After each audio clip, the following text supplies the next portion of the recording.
Well, namaste, kia ora, good morning everybody, and Zena, thank you so much for the introduction. Absolutely come to Rotorua, it will captivate the mind, the heart and the soul, and if you've been seeing any media lately, apparently we don't have enough mud, we're getting some from somewhere else around the world. But anyway, as a local ratepayer, I've got questions to ask. As a Minister of Trade, I guess it is trade, I'm all for it. Can I, Barb, thank you for your comments, and can I too pay my respects and best wishes to the wider Indian business community, the family and friends of Winsilis Anthony. I had an opportunity to get to know Winsilis quite well over the last few years, just had a huge amount of respect for him, and you know, we have lost a true leader, not only of the New Zealand Indian business community, but actually of the New Zealand business community as well. Can I also acknowledge His Excellency, High Commissioner of India to New Zealand, Sanjeev Kohli, and Your Excellency, a great pleasure to talk with you, and my parliamentary colleagues, Kanwaljit Singh Bakshi and Pamjit Parmar, who work incredibly hard on behalf of all New Zealanders. I'm very proud to have come to Parliament with Kanwaljit at the same time, and so very proud that he and Pamjit represent the Indian community in the National Party and in the National Caucus. They speak up widely on your behalf often and do a great job.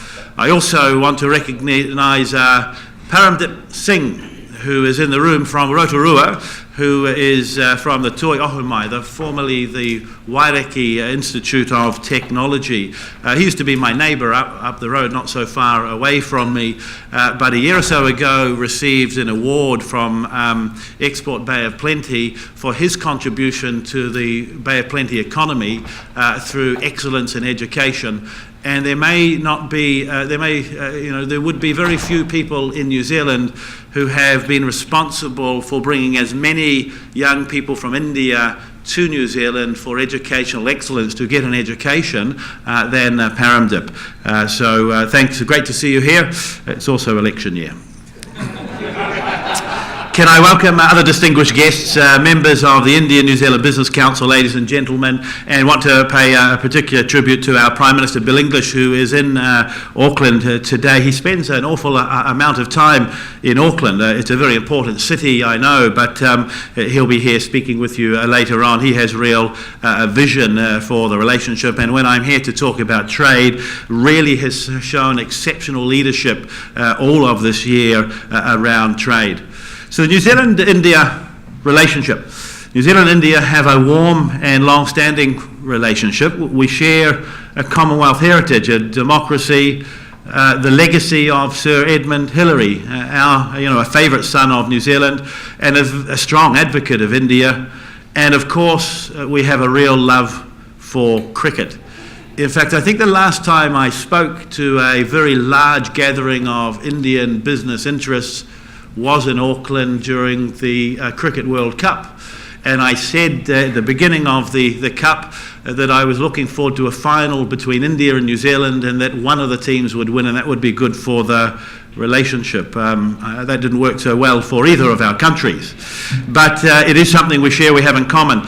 New Zealand is home to a large, vibrant and successful Indian community. It's approximately 180,000 New Zealanders are of Indian descent, the fourth largest and fastest growing ethnic community in the country, and they contribute in so very many ways. In October 2016, New Zealand's Prime Minister visited India with a large business delegation, and in April of 2016, New Zealand hosted the Indian President here, a very, very successful visit. I also this year hosted the Prime Minister's Hillary Fellow, Amitabh Kant, a key economic advisor for India. I actually hosted him in and around Rotorua. We visited businesses that cooperate with Indian companies and found many other areas that we think we should cooperate. He went home with a very clear desire to find ways for our two countries to trade more with each other. India is the world's fastest growing major economy with 7% GDP growth in 2016. And by 2020, India will be the fifth largest economy in the world. India will have the largest population of any country in the world by 2025, and the population will be youthful and increasingly well educated. Our services trade has more than doubled to $1.2 billion, and this has helped boost total trade by a third to around $2.5 billion. Tourism has also nearly doubled since 2011, and around 50,000 Indian tourists visited New Zealand last year.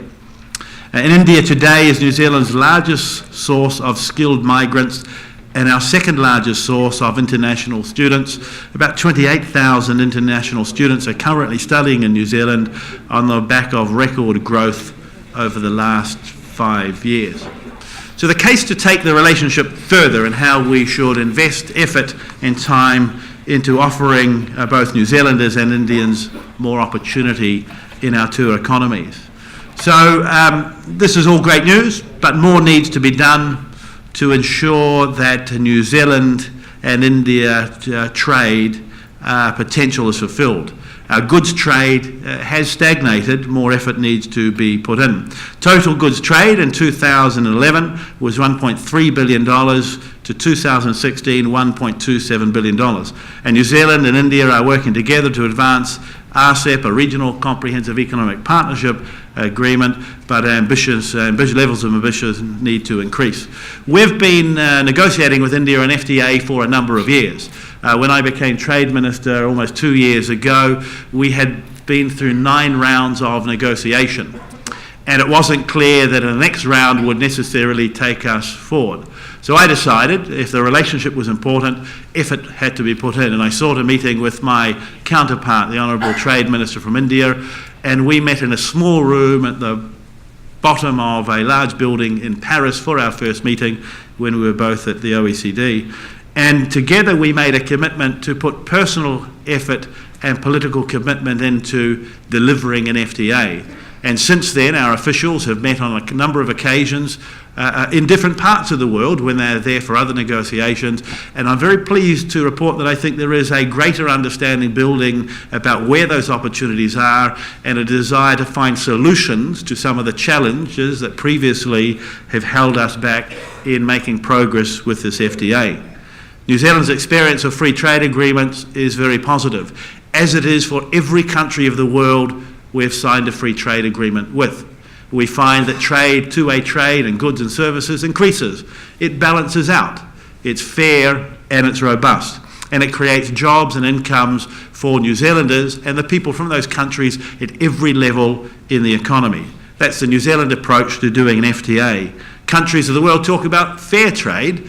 Well, when you do a free trade agreement with New Zealand, it's always fair because we want it to be balanced so the opportunity is there for all involved.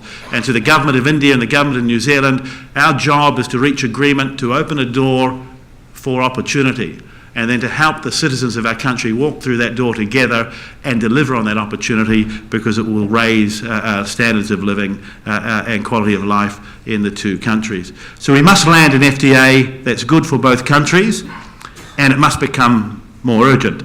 It must be comprehensive and cover goods, but importantly for your meeting today must also cover services.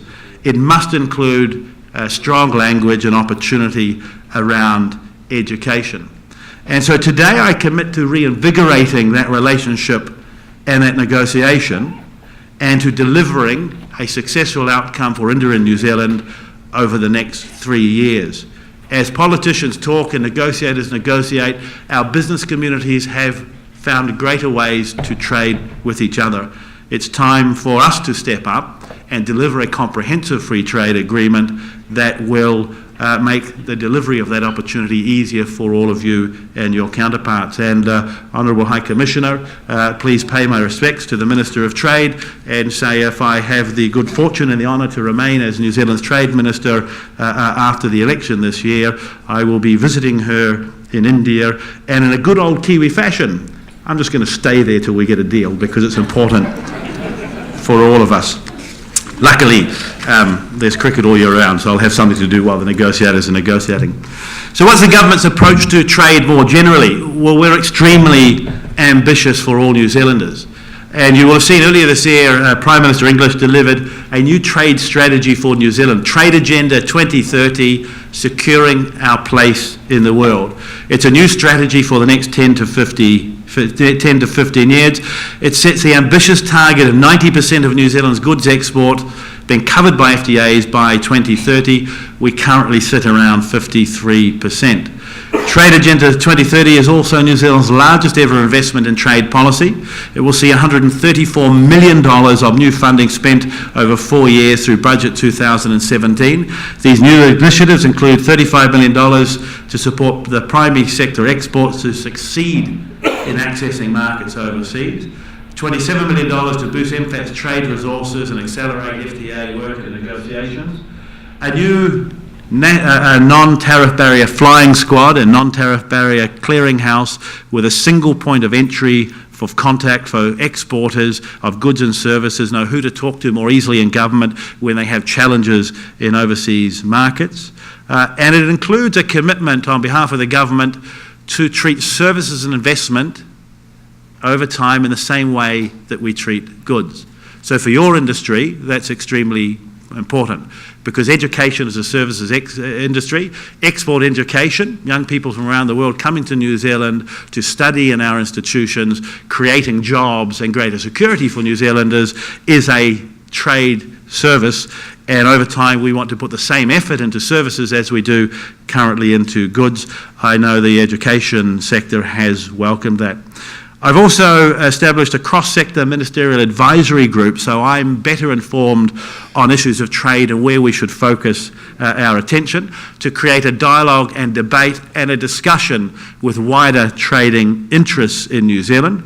The ministerial advisory group has already met. It includes exporters, industry groups, iwi, NGOs and unions, and we have representation from the education services sector on there, so there are people that represent education more widely that are invited to sit in this group around the table with other exporters to talk directly to me about your priorities. So the future of the relationship with India, particularly education and technology, there are exciting possibilities for development in the relationship. They include the digital economies of professional services, in-country provision of education, ICT, innovation, healthcare, aviation. Wouldn't it be great if the real head start we give young Kiwis through early childhood education could be rolled out in India, so some of our very best providers of New Zealand of Indian origin from New Zealand could also play a role in India to give young people the best head start in education there. In all of these sectors, success will depend a lot on harnessing education and technological talent. The New Zealand Indian business communities and the EduTech Summit are well placed to drive forward this exciting part to New Zealand and an Indian relationship. Congratulations on your work. I look forward to hearing more about your discussions today. And as the Minister of Trade in New Zealand, whose job it is to go overseas and deliver a better deal and a fairer deal for Kiwis, to fight for Kiwis all around the world, I do so for the education sector as well. Kia ora.